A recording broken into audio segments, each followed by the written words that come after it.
Hi YouTube, Brian James at Micro Four Thirds Guy with you once again, and today I'm at Carlisle Airport on a rather chilly Sunday afternoon, and I've been given a little bit of kit to try out, so it's going to be a fun one. But normally you'll know that I don't have a cameraman with me. I work on my own, I do my own post-production, I do my own photography, and that's great. But sometimes it would be really nice to have a cameraman, somebody who can follow you around as you walk around the place, and so you can do walk and talk pieces to the camera, a bit like this really. So it's really good I've got a cameraman with me today, but I haven't. I've got a thing called an Obsbot Tail Air. It's an AI camera. It's got so many uses you wouldn't believe. I'll tell you about most of the uses later on if you keep on watching. But this camera has a lovely bit of artificial intelligence insofar as it will track you. It will be able to track where you walk, if you've got the tracking switched on, of course, and it gives you lots and lots of opportunities on this. It's a PTZ camera, pan tilt zoom camera. It can plug an external microphone in. Hopefully you can hear this. I've had a bit of trouble with this microphone, so hopefully it's coming through clearly. But if not, it's also got an internal microphone that you can pick the sound up. I do a lot of videos for youngsters. I do a lot of training videos for people. And in those training videos, they can seem a little bit dry at times if you don't have a bit of dynamicism into it. So this gives me the opportunity to do a really good training video without having loads of people around, without the expense of that, and without the hassle of trying to get it all set up.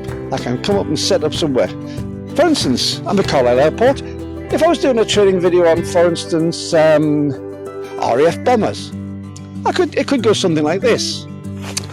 Well, post-Second World War, the Royal Air Force realised that they needed a new bomber fleet. And what they did is put out tenders to 3 manufacturers. Vickers came up with the Valiant. Handley Page came up with the Victor, which was very, very successful and later became a tanker. But perhaps the most iconic of all of those aircraft was the fantastic delta-winged Avro Vulcan. Well, there we are. What a great way to do a great shot totally on your own. You can do all sorts with this camera. For instance, I have the remote control in my hand, and that's how I managed to save a preset of the aircraft to swing around to. All I had to do was preset where I wanted the camera to be, press the button, and every time I press the button, it'll go back to that aircraft.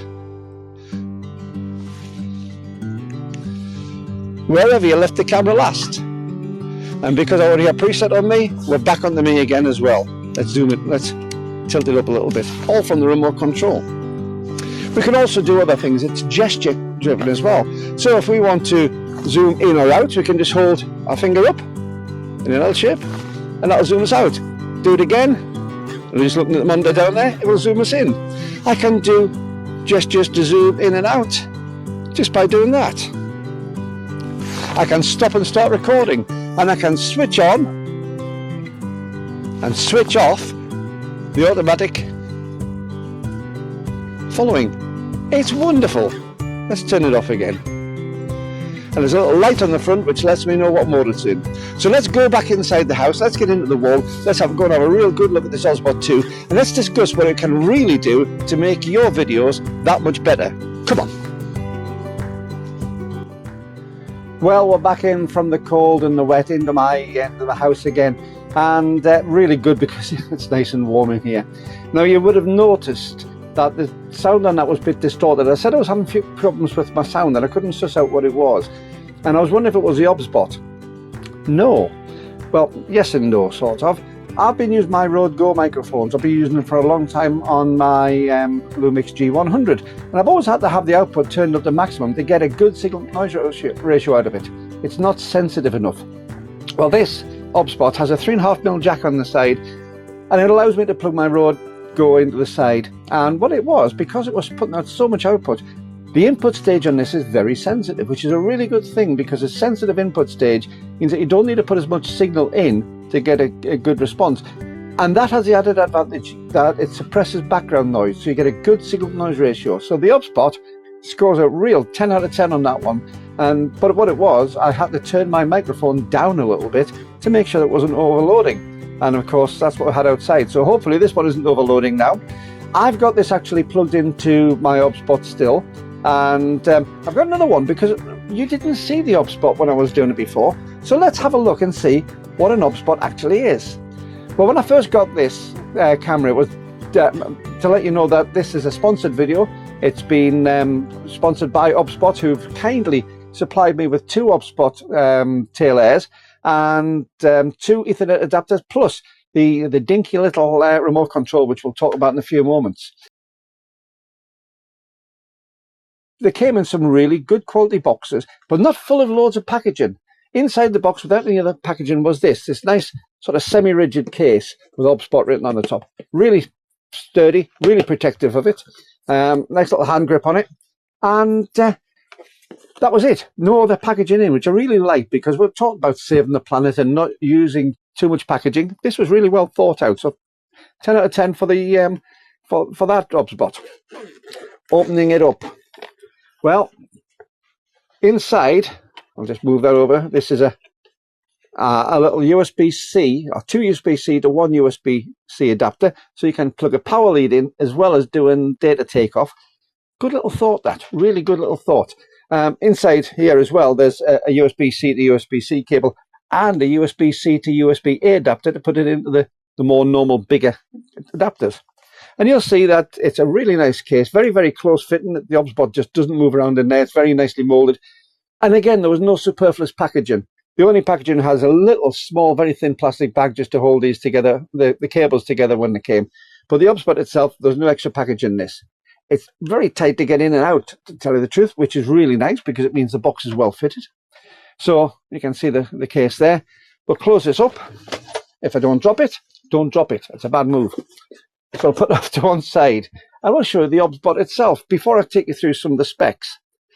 Now, the important thing with the specs is I'm not going to give you all the specifications on this one video. I don't have time. There is so much on this little camera. And as I say, this is being sponsored by Obsbot. If I find something I don't like, I will tell you about it. That's what I've always said in my videos. If I'm reviewing and somebody sponsored me through it, I will tell you if I don't like things and if I do. So first of all, the camera itself. Neat, small, smaller than my hand, so it's nice and easy to use. Ignore the little label, because there's 2 cameras which are identical. I had to put a little label on each one, because the only way you differentiate it is by looking at the serial number on the bottom, and my eyesight's not good enough for the serial number. And talking about on the bottom, we've got some electrical connections, because you can put this onto a turntable base, and also there's a 1/4-inch standard mount, so you can put this onto a tripod, or you can put it onto a lighting stand if it has the 1/4-inch mount on the top. Ideal for putting this, placed it somewhere on a stand discreetly to be used. So the camera itself. Look around the back. I'll show you the connections first and the switches. Look around the back, we have an on-off switch, and underneath that is a USB-C connector. Now that USB-C can be used to give it power. It can also be used as a data takeoff and a data input. So you can control the camera via USB-C from the software or a PC or a Mac, but also you can take it off and use it as a standard webcam using the protocols for that straight into your machine as a hardwired webcam. If you do that though, you're using about 2% of what this camera is capable of. This is, yes, it can be used as a very sophisticated webcam, but you haven't even started on that to there. So switch, USB-C. Turn around, we have the 3/4-inch jack, and the one that I'm doing, you're actually on you're on an Obsbot at the moment. This is the one that I was filming on earlier, and plugged into the side of that is my Rode Go with the volume turned down a little bit, the gain turned down, so hopefully you can hear me properly now. But that plugs into the side, nice and discreet, nice and easy. Around the front, 4 little dots, 4 little blue LEDs, which show you the charge status of the battery. 4 light up, fully charged, and it will go down. And also, as you're charging the battery, these will light up in the time. An HDMI output, a micro HDMI output. This means you can put it straight into HDMI devices without any problem. And this will put out 4K 30 frames a second, or 1080p at 60 frames a second, straight out of there. Very, very useful. Tucked in here, I'm going to try and do this because last time I tried doing this, it scooted across the floor. You're going to get your fingernail in. This is one of the things I don't like. It is difficult to get into, to get the little micro SD card out. And if I can, it's a bit of a pain. It's spring loaded and doesn't always like coming straight out. There we are. You can just see it popping out the side there. I can take this out and micro SD card, there we are, just pops in, which means you can record straight onto the micro SD card in camera. You don't need knew that would happen. It's totally spring loaded. Let's put this in that way. And as I say, it is a little bit awkward. I don't like this. This is the one thing I really dislike. Obsbot, if you're watching, I know it keeps it nice and safe and there's no protruding bits, but it's a pain in the backside to get in and out. However, as I say, you can record in the field straight to that in large capacity, and it's very, very useful for that if you're doing something. And I'll talk about the connectivity later to enable it to do that. On the top is a turntable. It doesn't quite get 360 degrees round. There's a little end stop on it, but it's very, very close. If it's not 360, it's probably about a good 355 degrees, just stopping just short of the 360. And the tilt will take you from fully vertical to fully vertical down again, although what you're going to see is that it's just a turntable. So in reality, you've probably got to about that angle useful, but you can go all the way up. So if you're using the AI tracking on this, it's going to track you almost anywhere. Get this pointed towards the front, and you've got almost a good 360 that you can walk around it. Excellent for that. Really, really good. Lightweight as well, but not so light that it's unstable. And a nice little rubberized bit on the bottom just to make sure that it can go onto things without moving. Very, very good. That 1/4-inch jack, by the way, was how I mounted it to my tripod earlier when I was doing the video outside. So let's have a look at some of the features of the Obsbot Air before I tell you what I think some of the uses will be. Now, Obsbot, as I say, were very, very kind. They sent me 2 of these cameras through, plus 2 of these, which are the Ethernet adapters. This is an RJ45 to USB-C, one of these for each camera, and this will allow you to plug it straight into a network. It will do power over IP as well, so if you're plugging this into a router which will supply power, this will power your Obsbot and give you permanent power when it's plugged in. Really, really good. And this is used especially for the NDI connection. We'll come back to NDI in a few moments. However, specs on this, I'm just going to bring this up, and as I say, the resolution on this, it's a 4K at 30 frames a second, or 1080 at 60 frames a second. It is, unlike a normal webcam, if you use a normal webcam, you're stuck. It sort of says, this is your white balance, this is your exposure, get on with it. Not on this. Although you can actually use this as a webcam, it gives you the ability to come out of fully auto and allows you to actually choose the aperture that you want, the exposure that you want, and even the ISO. And it goes up to ISO 6400, which is enough for really nice low light conditions. Now, talking about low light as well, the lens, I'm just going to take this down. I've got some details on my machine here, which I've been looking up because there is so much, I can't remember everything on this. But it's got a 23 millimeters, a 23 millimeter f1.8 lens. So f1.8, again, nice and open, is going to give you some fantastic results for low light.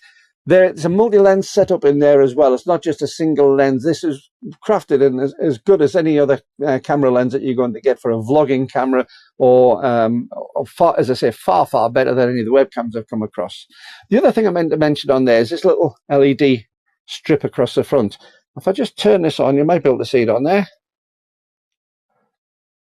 There, I've just turned this camera on. You can see that it's a nice little blue line across it. This will change blue, green, or pink, and it will also be solid or flashing, depending on what you want to do with the camera. And also you'll see the little battery charge lights, maybe. And if I switch this off again, you could hear it locked on there. You can switch the beep off as well if you don't like the beep. But if I press and hold the power button off, that should die off nicely. We've got loads and loads of connectivity on this one. I've already said about the fact that you can plug it in and use it as a normal webcam.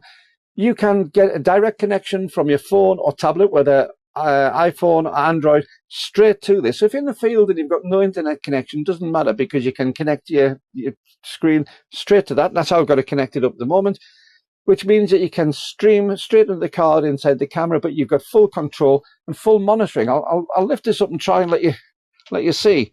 And you also see, movement-wise, there's almost no lag. There's very, very little delay in this. Now, I think I've just put my tracking on. Yes, I have. So let's get rid of the tracking. That's it. We'll pull it around a little bit because the AI tracking can be done from gestures, as I said before. And I've just done the gesture. So we'll just pull this back into where I wanted it. using the remote. Now the remote is a little extra, and again I'll come back to it in a few seconds. But we can see it on here. If I go back to the main screen, there are some great things on this as a director's cut.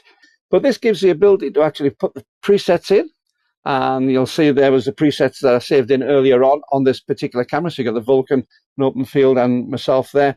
But it allows you to do things like changing to wide angle, put in auto mode or a close-up mode, and just by touching those, you'll be able to see on your on-air output, which is that one, what we've got. So very, very adaptable on this. If you're using this as a camera operator, you can do everything remotely. And we'll come back to why that's really useful when I look at some of the applications that you can put this to.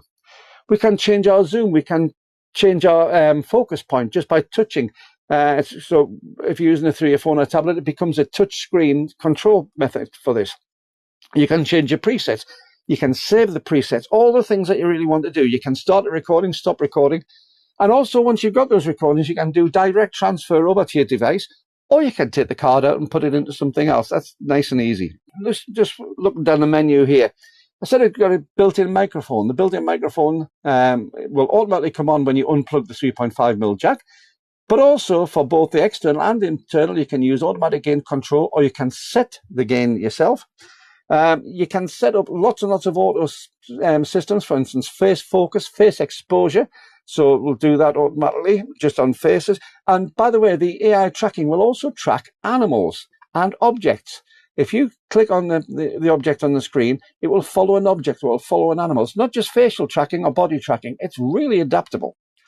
You can set ISO upper and lower limits. So if I have a look on the ISO upper and lower limit, we've got a lower limit of 100 ISO at the moment and an upper of 6400, which again is a fantastically useful range.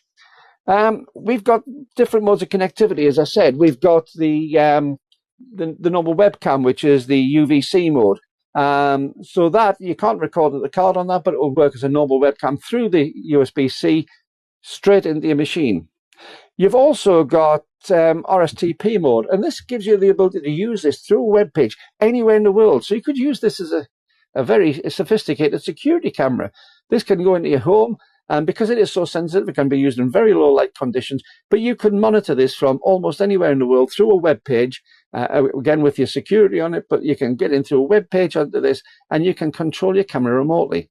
But the most interesting one for me is the NDI, the Network Device Interface. And this is what we're going to be using this Ethernet adapter for. This gives the ability, it's in fairly new protocols, been coming in recently, and it gives the ability for various devices, audio and video devices, to be able to talk to each other in a common language, a common interface.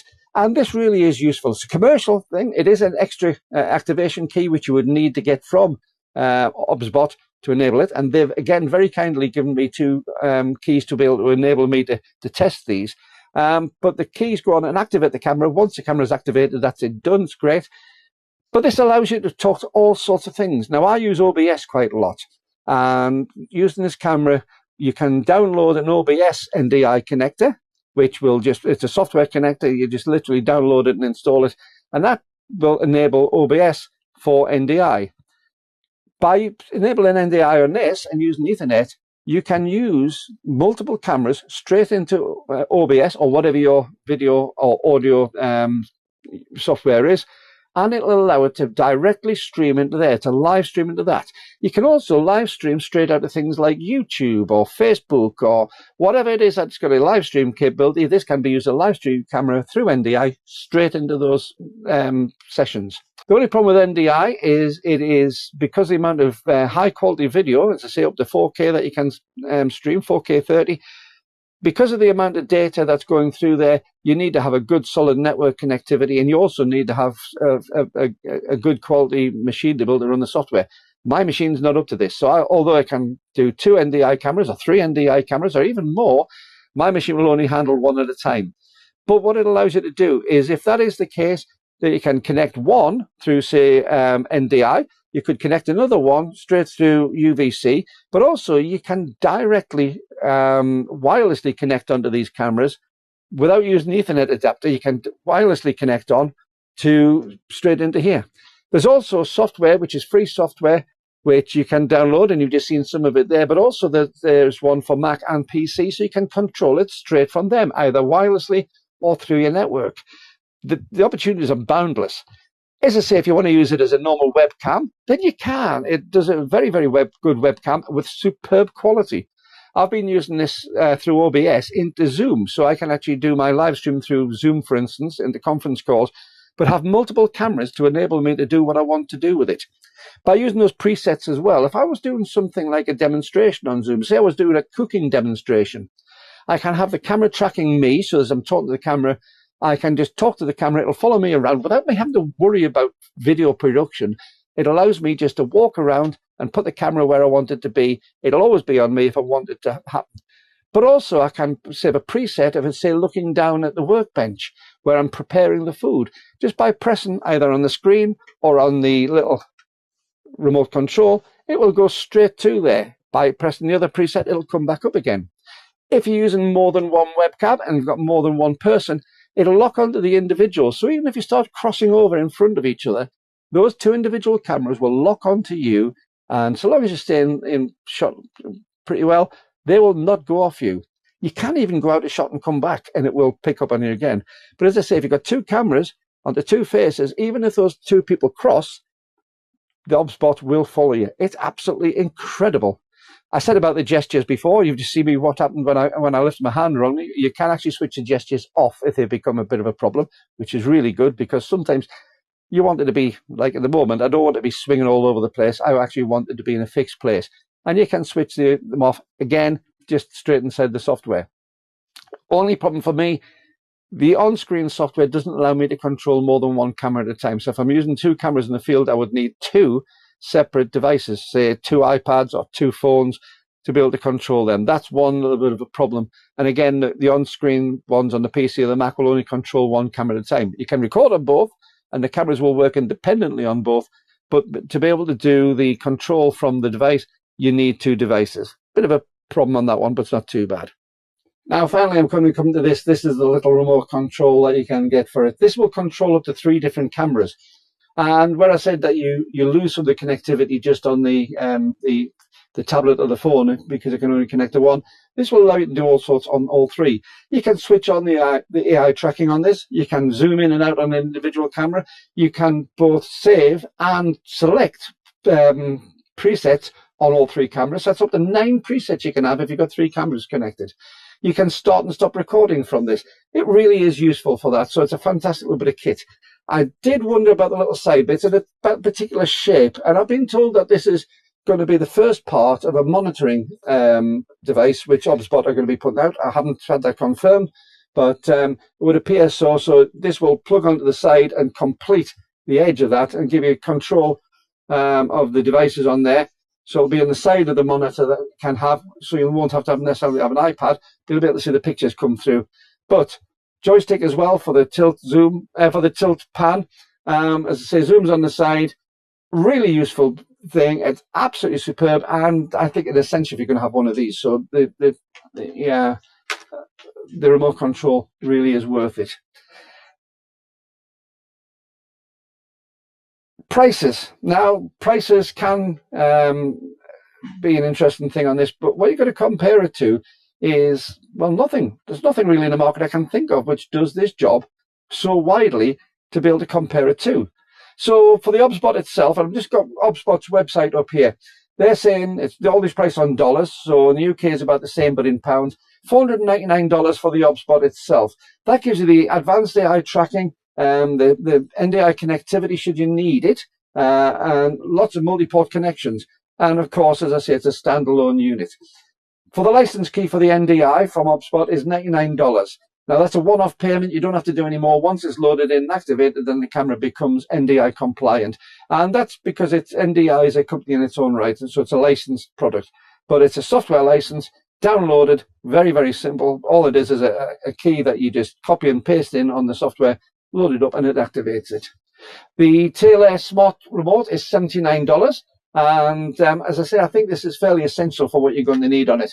And if you do want to go from the NDI route, you want it hardwired. Remember, you can use NDI over Wi-Fi. So you don't need this for NDI, but if you want the hardwired, which will give you the connectivity, this supports gigabit Ethernet connectivity, but it's also the power over Ethernet from your router if it supports it. So it becomes an extra power supply, if you like. And also, you can plug a power supply into the end of it. So you've got a USB-C on this as well. So loads and loads of options on this, $99. This isn't just a webcam. This is a whole video processing system. So what about its uses? Well, you saw what I was saying about before. I do a certain amount of teaching to teenagers, a lot of it over Zoom. And one of the things I want to do is become a little bit more dynamic in what I'm doing. So the idea of having one of these will allow me to plug this straight into OBS from whatever connectivity method and be able to have presets. So if I had a whiteboard up on the wall or I had an overhead straight underneath this, I can change the presets just by pressing the button on either the remote control or my tablet or my phone, and it will go to the other area that I want to teach about. It also allows me to have multiple camera inputs of a similar sort of type, but also if I'm wandering around, I tend to be one of these people who doesn't stand still when I'm teaching. I hate sitting down, I hate standing at the podium. I like to walk around, and this is an ideal way for me to keep the attention of the people without having to be distracted by trying to do a video, distracted by worrying about whether the live stream's keeping up with me. The camera will take it nicely in. So that's certainly one, and that's what I showed in the beginning. But what else have we got? Churches. I was chatting to a friend of mine about church, and he was saying that there's a big thing these days about the fact that people in churches are wanting to actually record them. Some people don't get to church, some people just can't. They'd love to because they've got infirmities or something like that. But if you were to put this in your house of worship, into your church, it can go up with a 1/4-inch jack just on a very discreet, small tripod, nicely out the way. And if you look at the Obsbot itself, it's dark, it's unobtrusive, it doesn't get in the way, it doesn't spoil people's attention, it doesn't say, look at me. It keeps the attention on the pastor or the priest or the vicar, whatever's doing the sermon, or the speaker in the sermon. It will allow you to record those services. The other thing, a lot of you will know that I'm a Rotarian. I've been in Rotary clubs and Probus clubs for a while, and we have guest speakers. Now, quite often we'll have people who are away working and can't make it to the meeting, but we have some interesting speakers. This, again, can just be put onto a stand in front of them, give them a little microphone like this Rode, tap it onto there. It doesn't bother what they do. They can be given a talk. And again, if they're doing something on a whiteboard or an overhead, then you can set in a preset in advance, and you can sit there during the meeting just with either the remote or with the iPad on the table, and they just get on with their talk. But you can record it and you can distribute it very, very quickly to people in your club. So it could be used for all sorts of clubs like that. As I say, if you're going to be doing something like interviews, if you are doing one-to-one interviews, 2 people interviews, this is a great way to be able to do interviews, because not only can you set a preset of the angle for the tilt, the pan tilt, but you can also set a preset so you've got the same angle but zoomed in. So you could actually have a zoomed in on the face headshot. Let's do that now. Let's just set this as a preset now on preset number 1 as I'm talking. I've got the little remote control. Let's press and hold that. That should be my current preset. Let's zoom in on my face and tilt it up just a little bit. So we've now got that. Let's press in and hold preset number 2. And that should hopefully save that. That should hopefully save preset number 2. If I go to preset 1 on this, all I'm doing is press the button and it should automatically zoom out and tilt the angle down slightly. By pressing preset 2, it should lift up slightly and zoom in on my face. Dead easy. It's that easy to be able to get a nice director cut. Do 2 of these cameras, one facing one person, one the other. You've got the ability, very, very simply, to record a really good interview. And don't forget, one person can control both the cameras from this or from multiple devices if you've got a couple of iPads. But this makes it nice and easy. Now, one of the things I'm going to be doing on this very, very soon is using this for a live web stream, because I quite often do live streams on my channel here. So I'm going to do a live stream on this one. I hope that you get a chance to watch it, because it'll be really interesting to watch.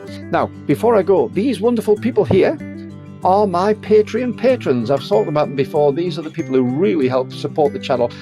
because it takes money to support this channel, and I don't actually make money on it, but it helps keep some of the costs down, especially when you get parking tickets when you do that, try to record. Never mind about that. If you would like to support the channel on a one-off payment, then you find below that there is a PayPal link if you'd like to buy me a coffee, or hit the super thanks if you'd like to give something that way. But obviously, whatever it is, until the next time, keep on taking your camera out, but keep on thinking about things like this little Obsbot, because it could be a nice diversification for what you do insofar as your photography. Till the next time, Brian James saying bye-bye.